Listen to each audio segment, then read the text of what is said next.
finishing up on something, please, right outside those doors, you're more than welcome.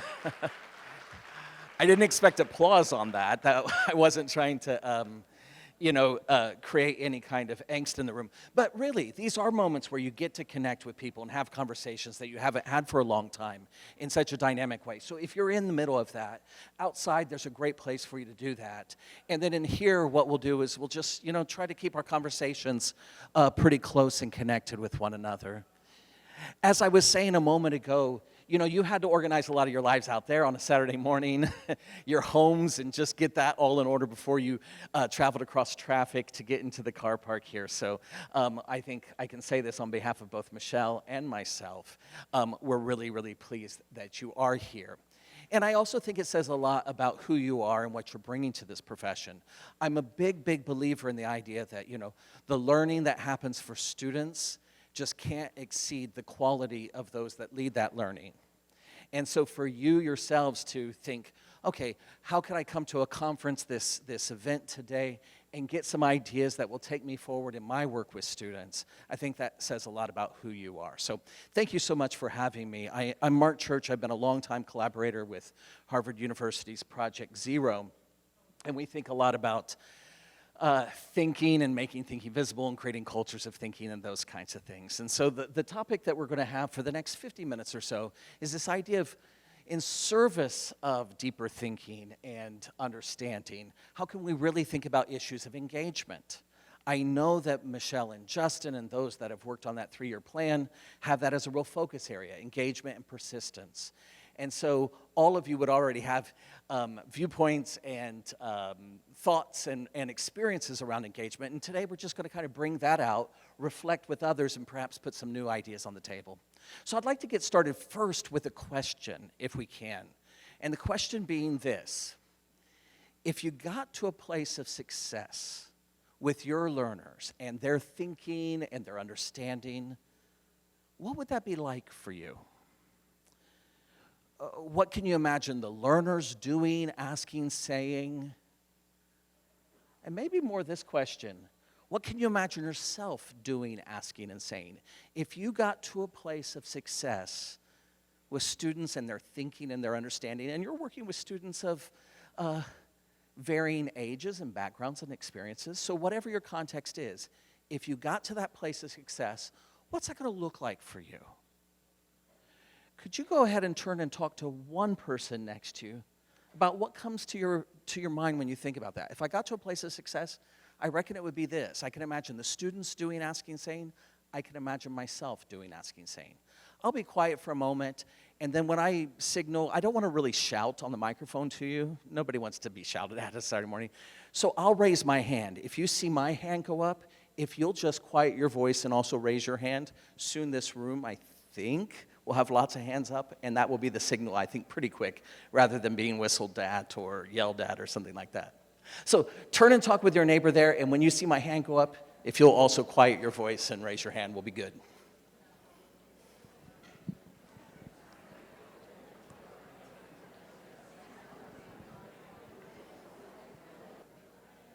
All right, thank you. So if you got to a place of success, thank you for that. If you got to a place of success, what's that going to look like for you? What can you imagine the students doing, asking, and saying? What about yourself? Somebody in that back corner there, would you just please tell us what came up for you? Yeah, there's a gentleman there. Justin, way in the back. Raise your hand. And then somebody in this area will be next, please.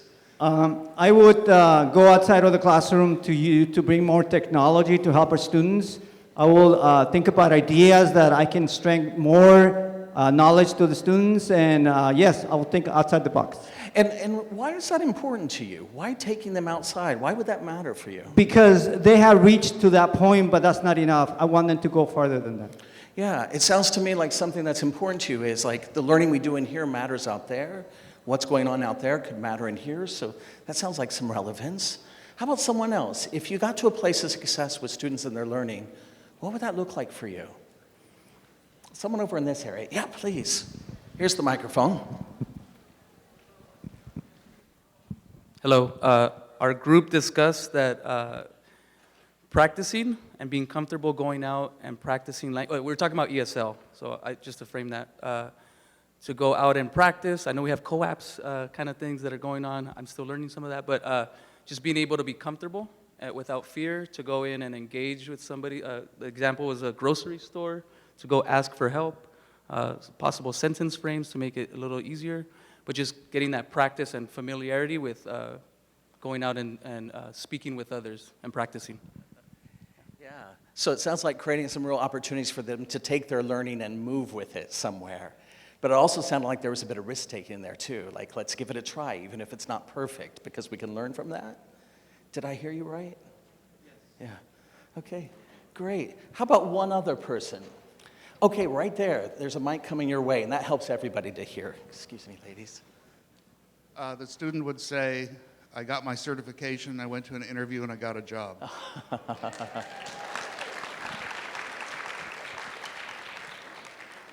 Yeah, so they can really see that all this time we've spent in here should have some impact. It should help you to where you want to get to. And it sounds like there's a lot of people in this room, you've made that your profession. And I think that says a lot about you. We actually have one more over here, Justin. Do you mind getting your steps in for that? Thank you. That would be when a student says, I got admission to college, I transferred to credit program. Okay, so when the students have kind of tailored on or attached on to what the gentleman just said there, the students feel like they got somewhere as a result of their learning. You know, I think this is a really good place for us to start. I appreciate this reflection here. We're going to dig deeper in just a moment, but I just think about that idea. If I got to a place of success, what would that look like? That students would see what we're learning in here matters out there, and what matters out there really influences what we do in here. That we would see students not afraid to take a risk, give it a try.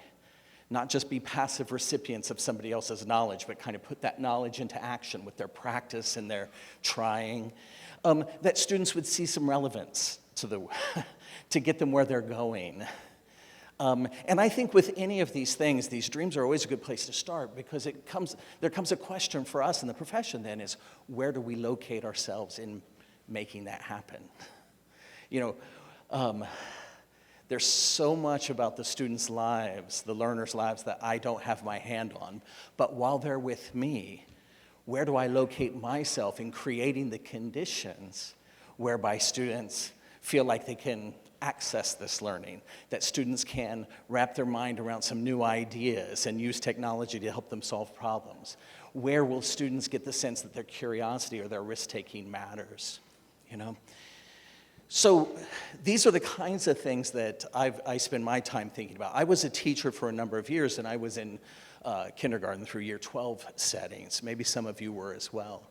Eventually, I moved over on the educational research side of things, and I work, like I said before, I've been a long-time collaborator with a research group out of the Graduate School of Education at Harvard called Project Zero. Howard Gardner and David Perkins, maybe you know some of those folks. But as a research group, one of the things I'm very, very mindful of mentioning up front is, you know, we're not curriculum developers. And we're not program writers. We don't have a program that we mass produce and sell and then people go out and implement. I don't want to speak disparaging of groups that have that as their function. It's just not ours. So if we don't have a curriculum or if we don't have a program, what do we have? Well, what we have is a set of questions. There's certain things that we're curious about and we're interested in, and the people we wind up partnering with, we do so because the kinds of questions we're asking and the kinds of questions they're asking share some synergy. So I thought to give you a little bit of the lay of the land of the angle that I'm trying to add to the conversation you have here today, I'll share with you some of the questions that we're curious about, our questions, our interests, and then you can see for yourself how that fits with the kind of things that you want to advance individually and then collectively in your various places around this area of California. So one of the questions we're curious about in our project is a question about messages. What messages are we sending students about what learning is? How it happens? Why it matters? I'm not just talking about what messages are we sending them about what we need them to learn. I need you to learn how to use this piece of technology. I need you to learn this piece of text. I'm not talking about that. I'm talking about what do students come to learn about what learning is while they're with us. A lot of my work is in K through 12 settings. And throughout kindergarten through high school, students are not just learning stuff, but they're learning about what learning means and what it means to be a good learner or a powerful learner. And sadly, I think some students, especially as they get older, they get a message, oh, learning is for some, but not for all of us. You would have had experience with those who are coming back to education, maybe trying to get their high school diploma or anything else. You know, they come with those messages. Those messages are powerful because it really shapes both who they are and how they learn. I think that's something that Michelle was drawing our attention to this morning, you know, in terms of how do students get the story that's sent to them about their excellence, about where they can go as a result of being here in this learning community, that college story that Michelle was talking about, right? Messages. Students aren't just getting what they're learning from us about the stuff, but they're also developing a sense of what it means to be a good learner or a powerful learner. And if they didn't get those messages in such an empowering way in their previous school experience, then why not here? Right? That's the power of sort of messages and story. Stories can be written and stories can be rewritten. And I think that probably sums up some of your experiences in adult education. Another big question in our research work is around understanding. What is understanding? How does it develop? How do we know when somebody understands something? When I was in the classroom, I can think back to earlier teaching days. There were so many times where I got kids to be able to learn this skill and practice the skill, and they got it. But if they couldn't walk with it, if they couldn't take that skill to a new situation and transfer that skill to new and novel contexts, then was it really understanding? I think maybe some of you have students like that, where they've learned a bunch of stuff, but it didn't stick, right? Because they weren't able to perform with that understanding. So that's this other kind of question. Well, what kind of engagement's needed to develop and deepen understanding? A third question that we have in our work around creating cultures of thinking is this idea of who do we wish the students we teach to be like as adults? What kind of thinkers and learners do we want them to be when they're our age? Just what kind of thinkers and learners are they becoming as a result of our stewardship? Many of the teachers that I work with, you know, are teaching 6-year-olds or 11-year-olds or even 17-year-olds. You're working with students who are already into their adulthood, right? So they've got so many capabilities already. They just need some of us to recognize that and then add on to it. What other ways of thinking can we equip our students with that's going to take them far in their learning? So we're here today talking about thinking and engagement and understanding. These are really complex things in many ways. And that's where I think, like in schools and systems sometimes, real intentionality around, well, what kind of thinking matters here? What kind of engagement takes learning forward here? What is understanding? How does it develop? You know that, you know, the teachers in the K through 12 systems, and maybe yourselves as well, there's so much to get done and too little time to do it, that just getting through the stuff, it becomes a story of just getting the work done, as opposed to thinking, learning, and engagement. So I want to play around or take our talking into engagement just a little further here. And I think one way we can do that, and since this is the first time you've gathered en masse in person like this for this particular consortium, I think it's always good to draw from your own experiences first. So we're going to take a little quiet time first. This tone in the room right now is just perfect for it. It allows everybody to sort of have their own little cave space first before we get back into kind of a watering hole, if you will. So I want to draw from your own experiences, and I want you to recall a moment with learners where their engagement was high, their thinking was rich, their understanding felt powerful. I want you to recall in your mind, don't turn and talk with anyone yet. You're going to write some notes. There's some paper on the table or you've got your device to tap it out on. But think about one of those hot moments with your context and your work where the engagement was pretty high. The thinking really was kind of blowing you away. Their understanding seemed rich. Maybe that moment even set itself apart, let's say, from other moments you have. And while we have this quiet space, I'd like you to describe that moment. Like, what were some of the factors? What were some of the practices, the features that made it that way? I'd also like you to hypothesize a little bit. What do you suppose made it happen? What's your theory? What seemed to make this moment of engagement so rich? And that engagement wasn't just fun, it wasn't just nice. It really took the learning far. So how about this? Quiet individual right now.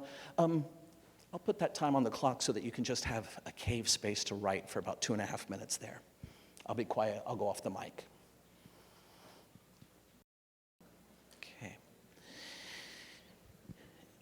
Okay, you know, wherever you are, that's where you should be. You've had moments with your students. This year, the past couple of years, of course, have been challenging, but maybe even then, in years past, we've all had these moments where the engagement was high, the thinking was rich. It's very rare for us to have a chance to stop and reflect on what made it that way. And why I think that's a powerful thing to not miss is if I, as a teacher, can put my thumb down on what made it that way, it puts me in a better position to keep replicating those conditions, right? And so if we haven't had often it's like, wow, that felt really great, and then we're on to the next thing. So I want us to talk about these moments here so that we can start pulling out threads. What tends to make understanding rich? What makes engagement pretty high? So you've been doing a lot of turning and talking with one another. I think we're in a space where I want to play with something with you. I sometimes worry when you turn and talk, then one person gets their voice in, and then the speaker has to call the time, and not everybody gets a chance to share. So I want to do a little process by which everybody can get their voice in pretty quick. Then you can have the conversation that the three of you really want to have. So there's going to be, and I also want to model for you a tool that we've seen lots of teachers use in the classroom so that lots of learners can get their voice in, not just those one or two. So can we practice a little tool on that? I don't know what I'm going to do if you say no right now. So let me just call myself out on that. Oh, okay, silent reading. Let's do a little management first. You've got your reflections. Don't start in on your reflections. We're going to have a process. But we have to get the management of this pretty quick going, the logistics. Could everybody just gently stand where you are? Don't worry, we're not going to do trust falls or anything like that. Just stand where you are. Just gently, just gently. Okay, so my friends, when we start sharing these success moments with engagement and really look for those conditions present, I want all voices out pretty quick and then the overflow. I'll tell more about that process in a moment, but I need you in groups of 3. Now, if you're sitting there thinking, oh, it's okay, there's 4 of us, Mr. Church is going to say, no, not yet. I need 3. If it's just 2 of us, that's okay. I'm again going to say, no, I need you in groups of 3. So once you know who your 3 is, that the 3 of you are going to talk, then the 3 of you may sit down. Have your notes ready, but once everybody sits down, you know who your trio is, we'll be good to go.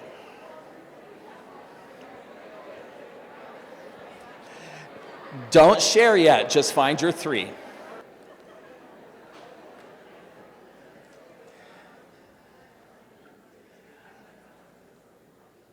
Okay, and I've never done this with a group this size, but I think you're just the right group to try this with. Why not?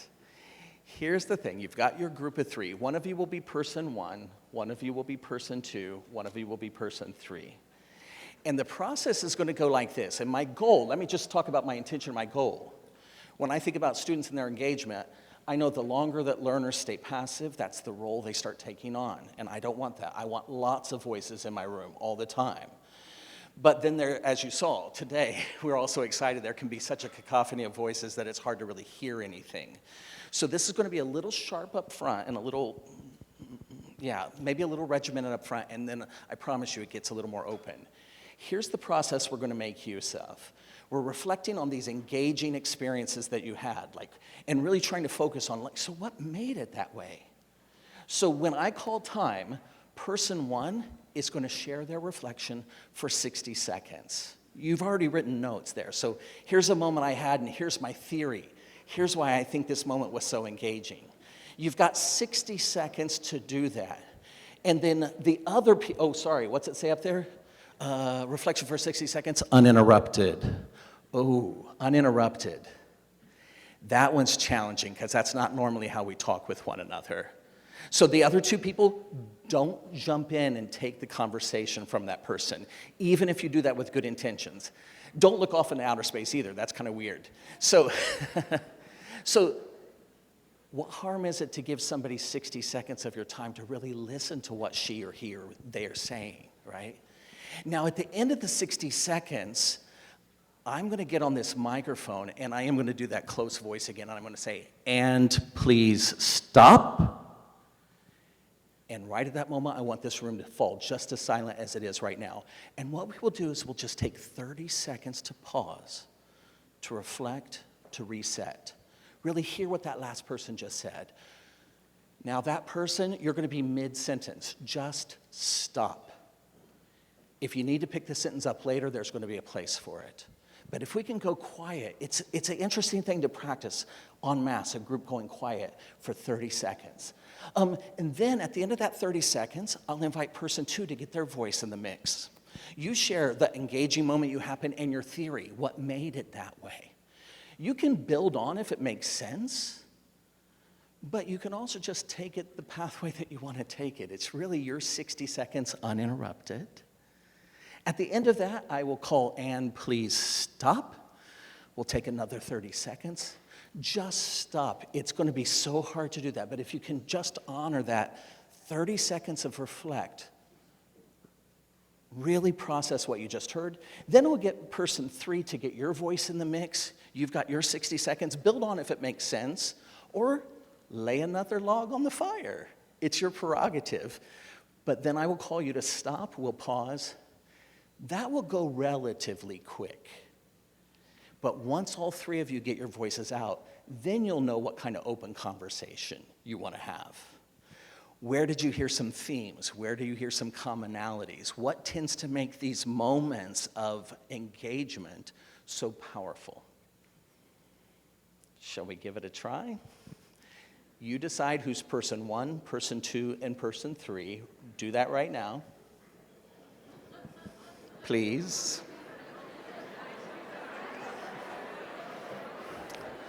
Okay.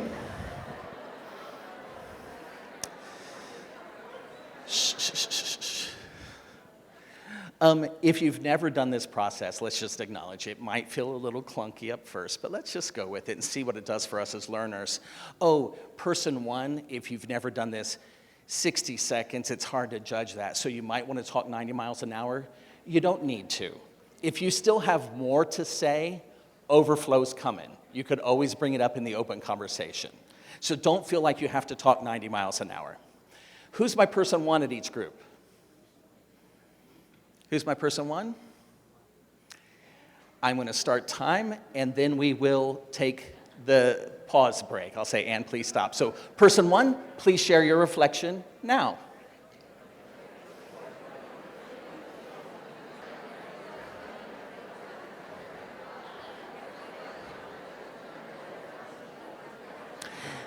And please stop.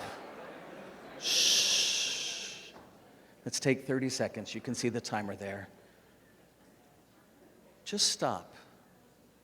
Reset. Think about what that person just told you.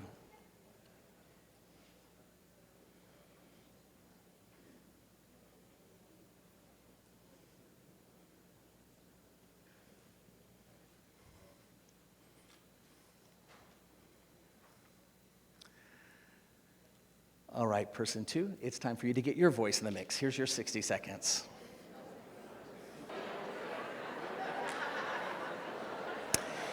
And please stop. Don't worry, the open conversation's coming if you want to pick that back up. For now, just pause. Really hear what that person just told you.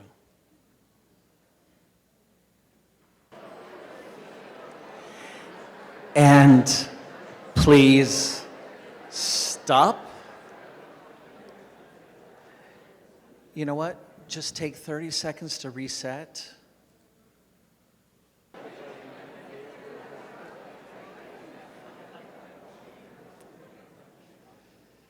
Love to hear some of these commonalities, these common themes. When you've had these moments of rich engagement, what seemed to be there? What were some of the conditions or the features or practices? Somebody here share. I see you right here. Oh, over here. Oh, I'm coming back to you. Okay, yeah. Trust. Say a little bit more. So in order to build a community for students of all races and ethnicities to feel that they belong, you have to build a community of trust. Thank you. So there was a real trust factor there, and it sounds like that was also the experience of someone else. Justin, you got someone queued up? Great. Hi. The three of us discussed, along with Los Angeles Community College and LAUSD, is the student participation, because the activities that we are providing are engaging, and the attendance is very high, and everyone, even though they're in level 1, they're interested in participating all the time. And the three instructors, we felt very happy. I particularly applauded the students because they increased 3 to 2 levels. Burlington English is not paying me any fees, but my students are doing wonderfully using Burlington English. So thank you, Burlington. Hey. They are doing wonderfully. They increased 1 level already. So Can I jump in with you? You said something about the activities are engaging. Yes. How so? What made them engaging? because everybody got a chance to participate. Everybody got a chance to talk to their classmates, and the instructor was a facilitator. Okay, so the students The themselves, topics were open Yes. to discussion. there was a way for everybody to be part of that discussion, and it said they were in that sort of active role, and you then took on that role of a facilitator of that Correct. discussion. Did we hear you Correct. right? Okay, great. Was there something queued up over there?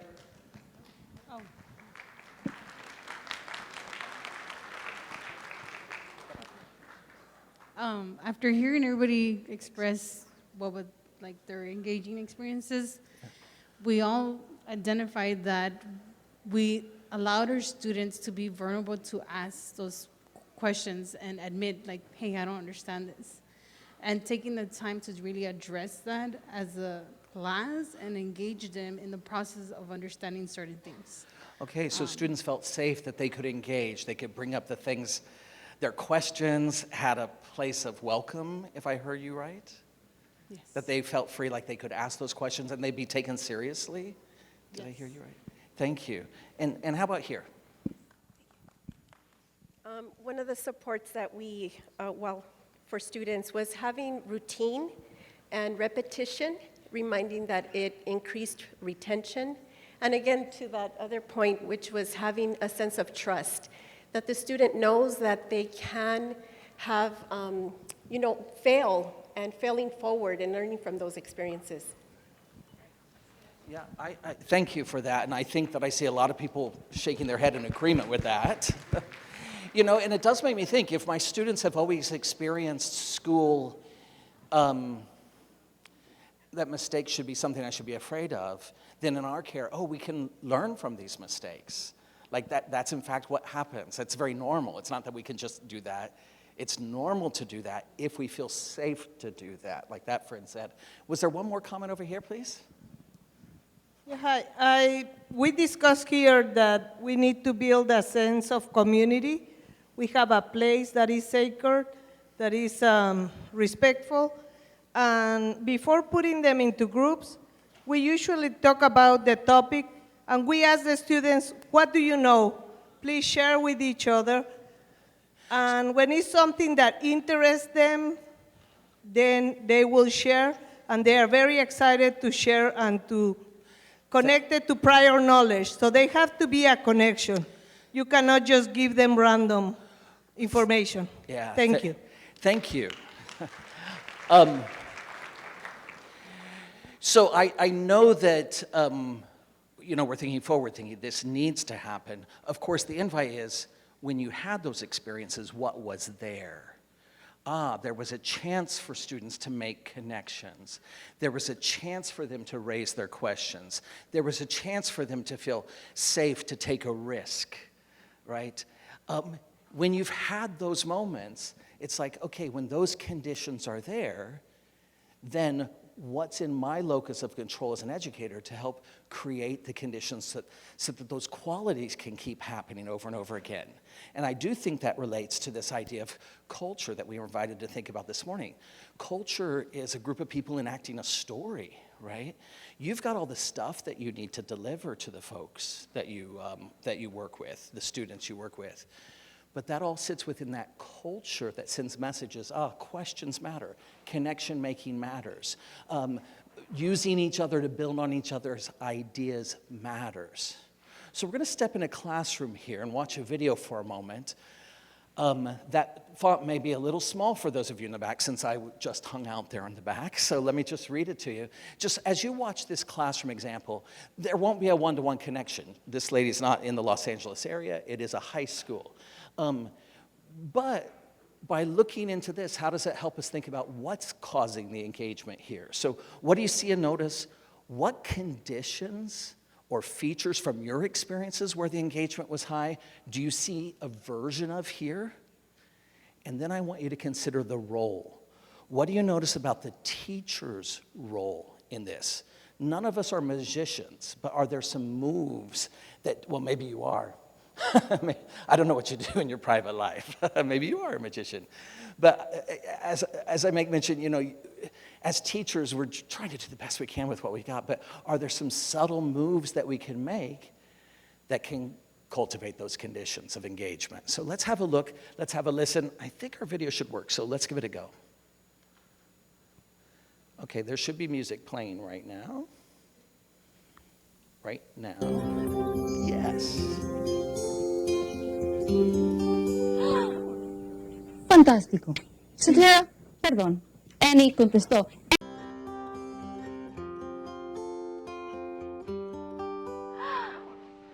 Fantástico. Señora, perdón. Annie contestó. Annie estaba apasionada en el momento. She was impassioned over the question. I'm sorry, she answered. Okay. Annie? What? She lost her passion already. Okay. I have a real strong desire to create community in my classroom. Number one, we're all together for a whole year. I want it to be very real, and I want my students to be really comfortable. Rayas rojas. Language classes are huge, and one would ask oneself, how could we teach language to all these people at one time and help them to achieve their goals and become proficient with the language? The only way I thought that that could happen possibly was to break the large groups into smaller groups. De los derechos del niño, okay? Sí? My centers are theme and activity based because it motivates not only myself but my students to discover the theme.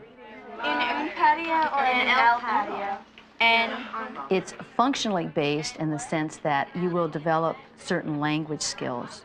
They become not secondary, but a platform in which you develop higher thinking skills, higher levels of reasoning and understanding.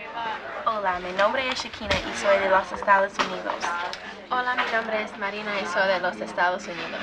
Hola, mi nombre es Marcos y soy de Guatemala. Hola, mi nombre es Joey, soy de Guatemala.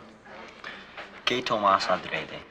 Yo tomo adrede el dinero y su adquisición porque en mi país hay muchos trabajos y hay otras organizaciones que ayudan a personas sin casas y sin comida y tiene problemas en las casas. When we are developing ourselves in our centers, we are part of that development. Our understanding of where we've been, where we're going with our own lives, examples of what that might be in relationship to what other people in the world are going through. Young people really want to understand other people. And so when we do a comparative study between Central American children, as we did in one of the centers, and their own personal lives, I think what mostly stunned them was that Central American children were begging to go to school and not having any of the resources. Los niños en Nicaragua y Guatemala, quien no tiene electricidad. Cuando me ducho, olvido los niños no tienen agua corriente. Correcto.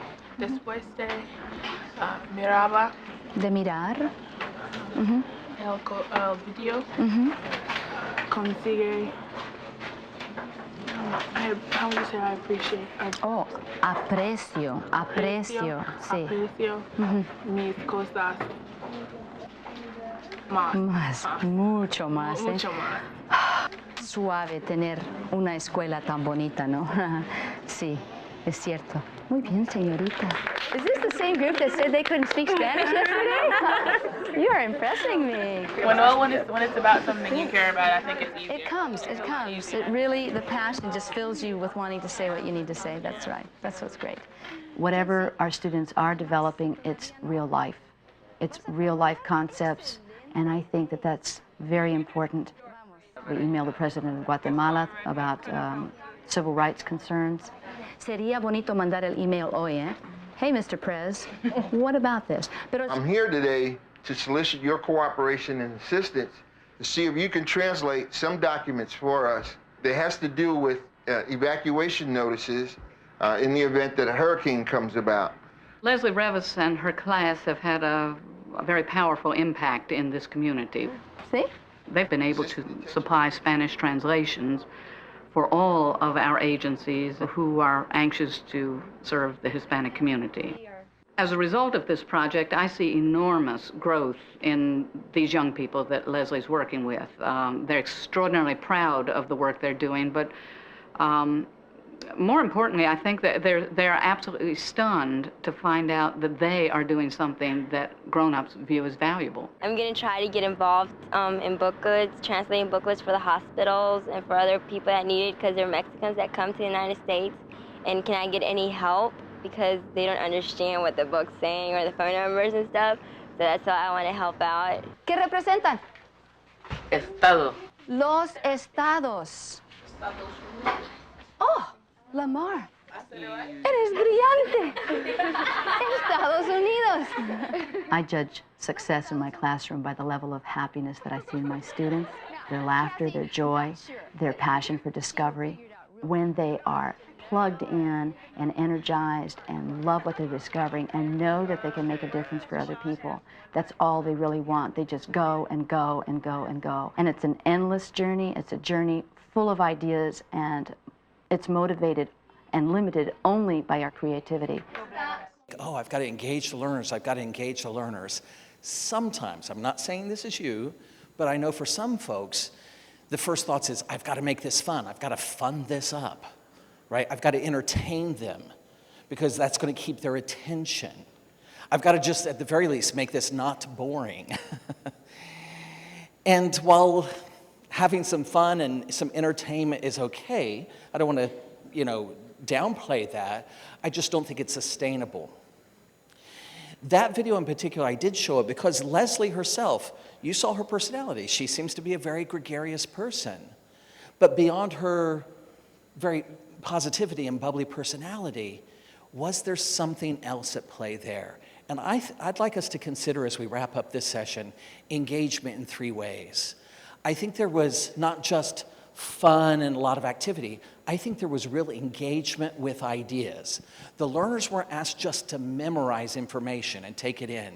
You can imagine a language class. Maybe you took Spanish 101, or maybe as an English speaker, it could be easy for the students just to be passive and try to receive stuff. But this teacher really created lots of thinking opportunities for them to look closely, make connections, build explanations, reason with evidence, questioning, wondering, uncovering complexities. When those moves are very, very visible in the learning transaction, the learning gets richer. It's really hard for the learning to go very deep or far when my job as a learner is just to take stuff in. I've got to do something with the stuff, looking closely, making connections, considering viewpoints. Beyond engagement with ideas, there was a lot of engagement with others, right? Learning unfolds in the collaboration with others. There's a time and place for you to get into your own cave space and get your own thoughts together. But your learning becomes richer, the engagement becomes richer when you can take your ideas and brush them up against others. And so as I think in the classroom, it's not just about jazzing up this topic, it's like, what's gonna engage my students with ideas? What's gonna get them engaged with each other, right? Individually, they can think, collectively, they can think. There was a lot of looking at things from different points of view. That's why I had you do microlab earlier.